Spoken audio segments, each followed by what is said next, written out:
Jacob Milton, সে গালিগালাজ করছে, সুরের বাচ্চা বলছে। এটা কোন এথিক্সে বলবেন? জার্নালিজমের, মিডিয়ার কোন এথিক্সে আপনারা বলবেন এটাকে?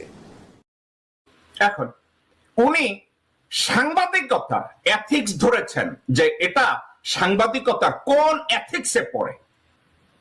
Mirza Fakhrul, you are absolutely right, সাংবাদিকতার কোন এথিক্স এটা পড়ে না শুয়োরের বাচ্চা বলা। এখন there is a gap. I am not a journalist, number one. Number two, আমি কোন কৃত গোলাম না আপনার মতো, নাম্বার টু। নাম্বার থ্রি, আমি একজন সচেতন বাংলাদেশি নাগরিক, আমি একজন ভুক্তভোগী নাগরিক, যে নাগরিক তার মৃত মা বাবাকে দেখতে পারে নাই। আমি ওই নাগরিক দেশের পক্ষে কথা বলার জন্য আমার মায়ের মুখে আমি শেষ পানিটুকু আমি তুলে দিতে পারি নাই, আমার বাবার মুখে শেষ পানিটুকু তুলে দিতে পারি নাই। এই আপনার মতো জঘন্য লোকজনদের জন্য, আপনাদের মতো সামাজিক বেশ্যাদের জন্য বাংলাদেশের একজন নাগরিক জ্যাকব মিল্টনকে কাউকে শুয়োরের বাচ্চা বলতে হয়, কাউকে বেশ্যার বাচ্চা বলতে হয়, আপনার মতো একটা ভণ্ডকে ভণ্ড বলতে হয়। মির্জা ফখরুল, আপনি তো ওই মানুষ, আপনি তো ওই একটা মানুষ, রাইট? আপনি খুব নীতিবান, আপনি নাকি সৃজনশীল রাজনীতি করেন। মির্জা ফয়সাল আমিন নামে একটা লোক আছে ঠাকুরগাঁয়, আমি শুনেছি সে নাকি আপনার ভাই। আপনি তাকে জেলা বিএনপির সাধারণ সম্পাদক বানিয়েছিলেন, সাবেক মেয়র বানিয়েছিলেন, নির্বাহী সদস্য বানিয়েছিলেন।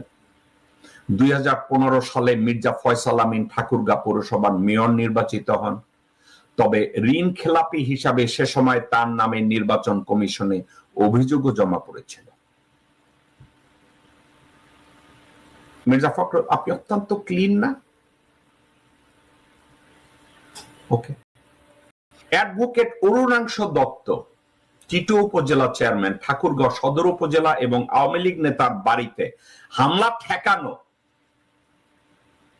এবং ওই অরুণাংশ দত্ত টিটুকে নিরাপদে বর্ডার পার করা এবং জেলায় তার যাবতীয় সম্পদ রক্ষার দায়িত্বটা আপনার পরিবার নিয়েছে।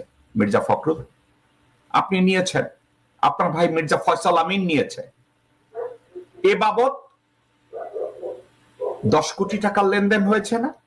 10 কোটি না যেন 11 কোটি টাকার লেনদেন হয়েছিল। আপনি কয় টাকা পেয়েছেন?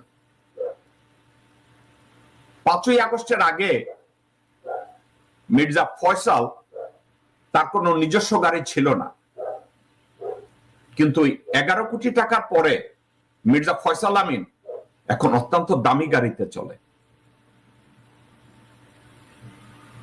জেলা আওয়ামী লীগের সাধারণ সম্পাদক দীপক কুমার রায়ের নিরাপত্তাও বিধান করেছেন মির্জা সাহেব আপনি এবং আপনার পরিবার,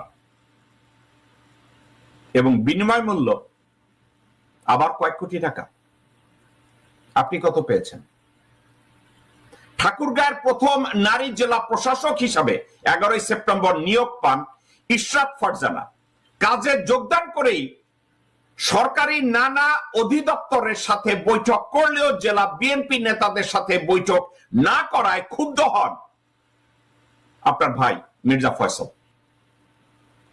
ঠাকুরগাঁ সরকারি বালিকা উচ্চ বিদ্যালয় নির্মাণ ভবন চাঁদা দাবির ঘটনায় বাধা দিলে ইরশাদ ফারজানাকে 27শে নভেম্বর ঠাকুরগাঁও থেকে রাঙ্গামাটিতে বদলি করা হয়, যার পিছনে আপনি ইনফ্লুয়েন্স করেছেন।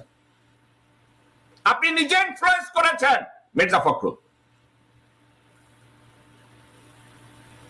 ঠাকুরগাঁও থেকে